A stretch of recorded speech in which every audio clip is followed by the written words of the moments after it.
Route 7 slides through morning light. Doors hiss shut. Coffee lids rattle. Darius Cole checks mirrors. Hands steady at 10 and 2. He reads faces the way he reads road signs. Second row, aisle side. An older man's mouth sags. His coffee tips.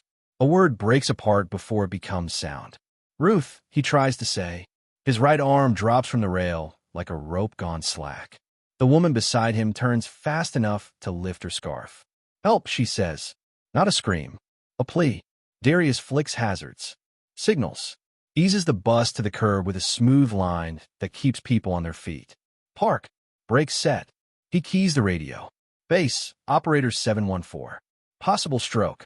Male 80s. Right side weak. Slurred speech. Onset under 5.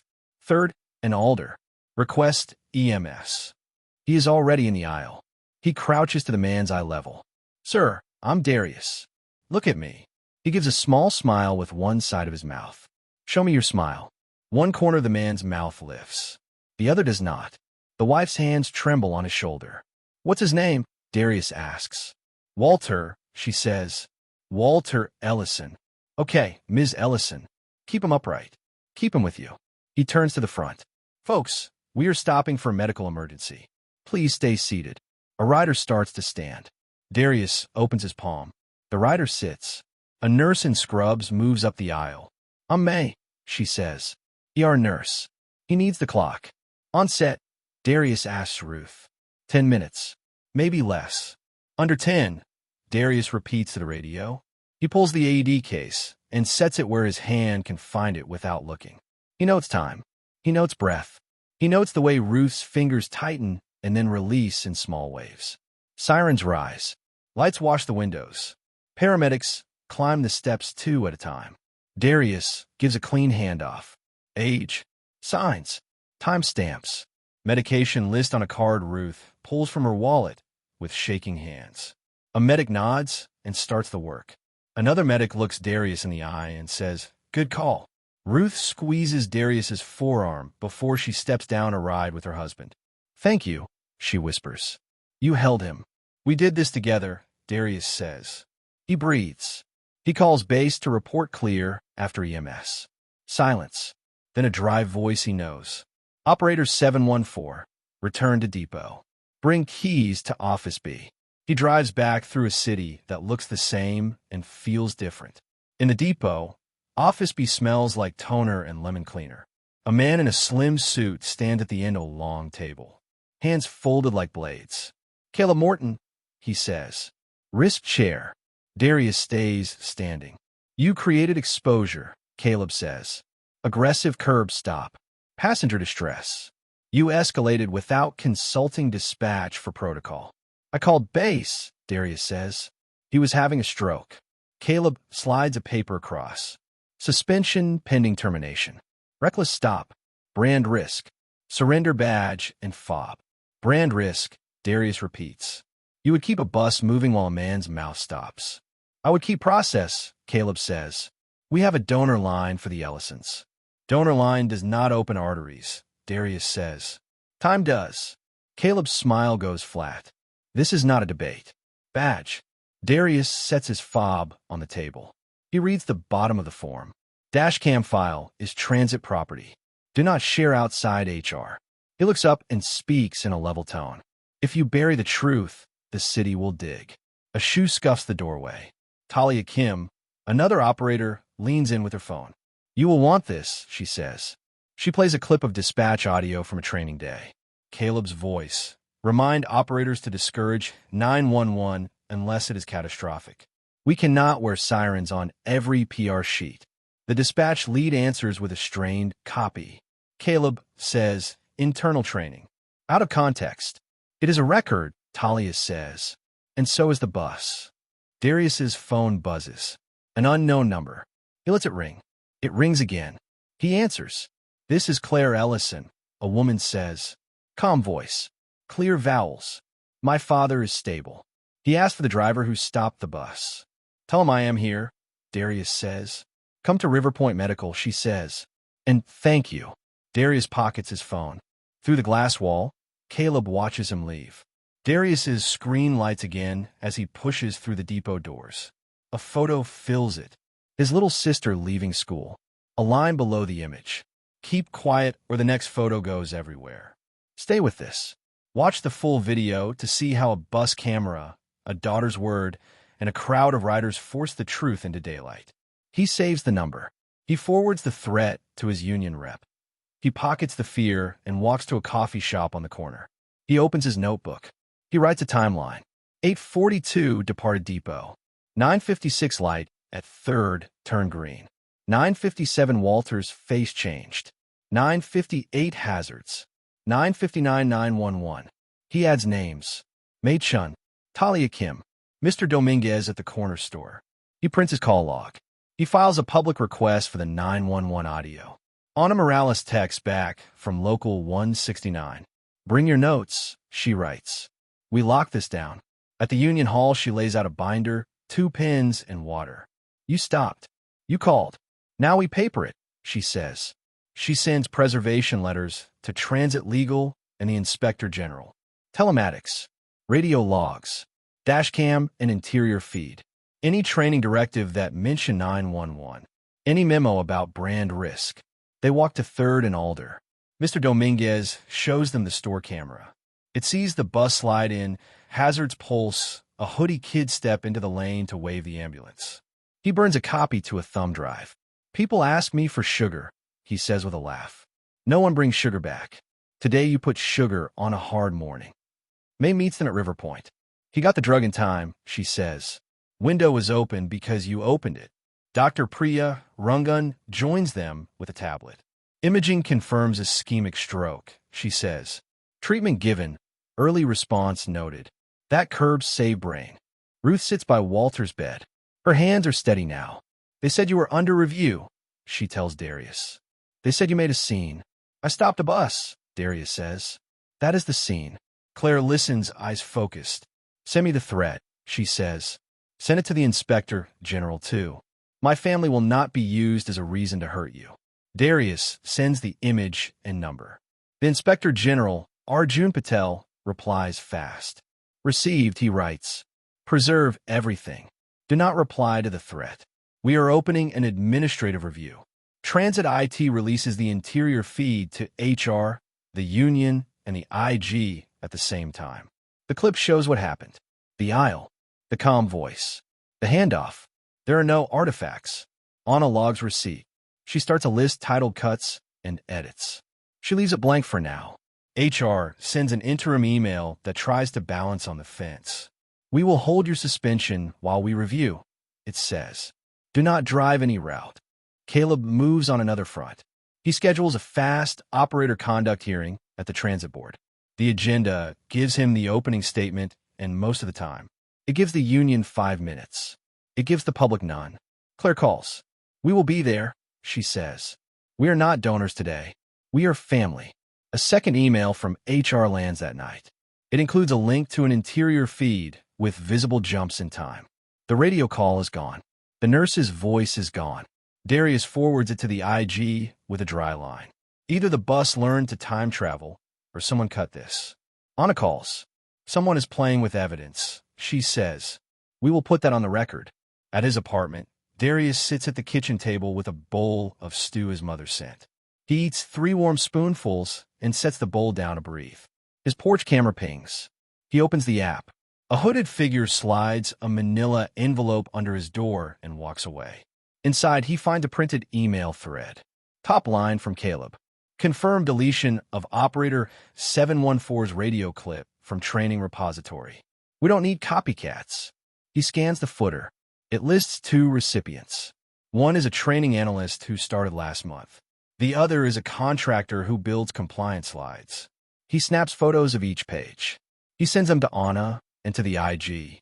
He writes another page in his notebook titled Risk Map. He lists motives. He lists levers. He lists who loses when operators fear calling 911. He lists who wins when a story about a bus becomes a story about a brand. His mother calls. You sound tired, she says. I'm fine, he says. You are building something, she says. Building takes weight. Hold it with others. He looks at the binder on his table. It is heavy and clean. He breathes. He sleeps 4 hours and dreams of red lights that turn green at the right time. An alert pings from the transit site. The hearing agenda has changed. A new line appears. Motion to consider termination of Operator 714 is placed before any evidence review. Keep watching. The hearing room will try to run before it learns to walk. You will want to see who stops it. The chamber fills early. Operators in navy polos. Riders with lunch pails. A teenager in the back row with the same hoodie from a bus. 3 reporters. 2 cameras. A sign taped to the wall reads public comment 3 minutes. The board chair gavels in. We will maintain order, he says. We will hear facts. Caleb stands in a crisp gray suit. On March 6th, he says, Operator 714 engaged in a reckless curb stop. He ignored protocol. He generated exposure. We value initiative. We cannot reward improvisation that places this agency at risk. He plays the cut interior feed. No radio call. No nurse. No context. A narrow frame meant to narrow a mind. Anna stands. We object to manipulated evidence, she says. We move to enter the raw interior clip, store camera, 911 audio, and telematics. Legal glances back at the Inspector General, who sits 2 rows behind Darius with a quiet half-smile that means go ahead. The chair nods. Enter them. The real interior feed rolls. The aisle becomes a place you know. Darius's voice is calm. May's voice is steady. The handoff to EMS is clean. The store camera shows the smooth stop and the kid waving the ambulance. The 911 audio fills the room with a human clock. The telematics printout shows speed, brake, hazards, all within standard. Ruth walks to the mic with a folded paper. My husband is alive because this man stopped the bus, she says. You can count dollars later. This was seconds. May follows. Time saves brain, she says. He gave time. The Inspector General stands with a printed email. We have instruction to delete a training clip that encouraged 911, he says. We have received a version of the interior file with timestamp cuts. We are investigating both. We advise the board not to act on edited material. Caleb keeps his voice even. Training evolves, he says. Clips get replaced. Replaced is not the same as deleted, Anna says. A hand goes up in the back. The chair points. Hoodie kid steps to the mic. His voice shakes and then firms up. Driver did right, he says. I flagged the ambulance because he told me to. That is leadership. Claire Ellison steps up last. Black suit. White blouse. Uncomplicated gaze. I live in operations, she says. We make rules for real lives. We do not use rules to punish people who keep those lives going. And I say this as a daughter. Not one more minute will be spent trying to make a brand out of life and death call. The board chair clears his throat. We have 2 motions, he says. One to terminate Operator 714. One to open a formal inquiry into evidence handling and training directives. Point of order, Caleb says. Vote termination first. The chair looks down the dais. Denied, he says.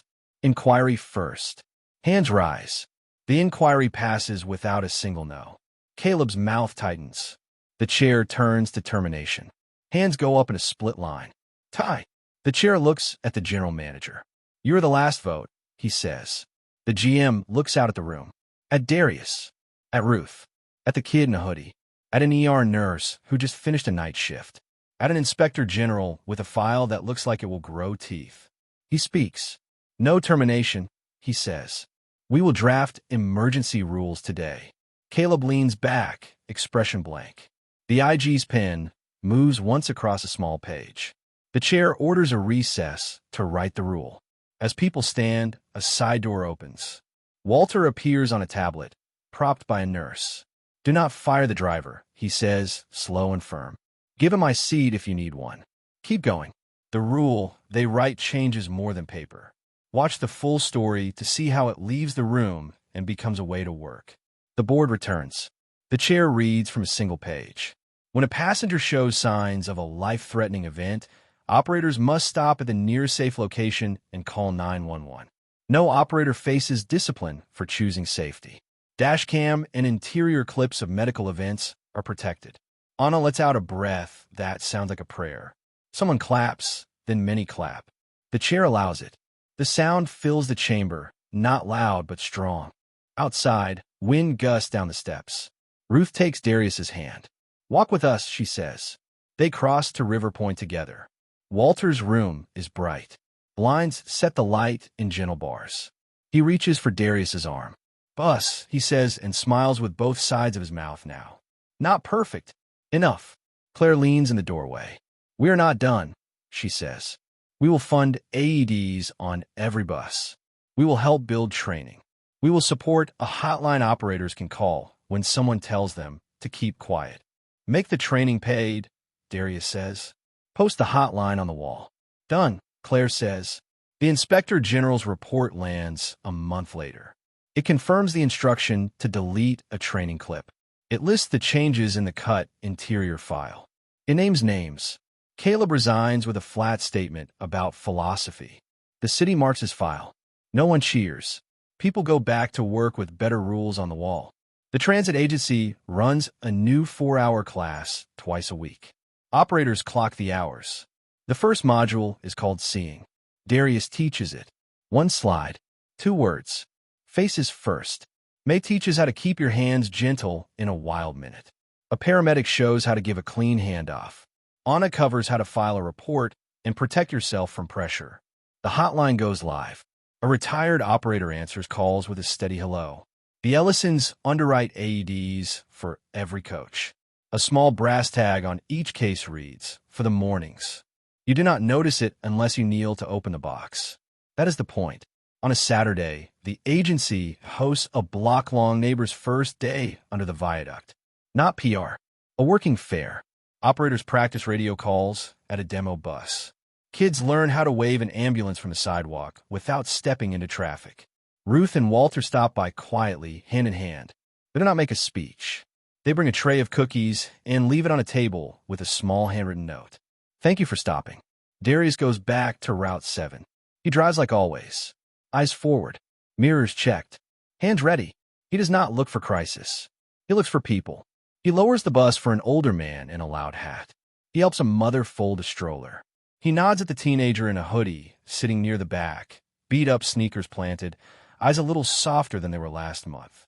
He stops at 3rd and Alder and watches a crowd move through a clear morning with unremarkable grace. This is the goal. No sirens, just breath. At lunch, he sits with his mother on a bench in front of a mural of buses moving through a painted city. She holds his hand for a long, quiet minute. "You wrote a line people will live by," she says. "We wrote it," he answers. He slips the laminated "Stop the Bus" card back into his shirt pocket. Not a charm, a promise. A driver in another city posts a clip a few months later. He stops. He calls. He saves a woman who has gone very quiet in the 3rd row. His caption is simple. "Stop the bus. Someone taught us. You do not always count what you save. Sometimes you see what stays." A couple walking slowly to a bench. A driver taking a corner without hurry. A nurse dozing on the way home. A city breathing because a worker chose duty over fear. If this moved you, share it with one person who keeps others safe when no one is looking. Subscribe to Echoes of Black Struggles for more true work like this. Then write one rule for your own team that keeps people alive and respected. Put on a wall. Keep it there.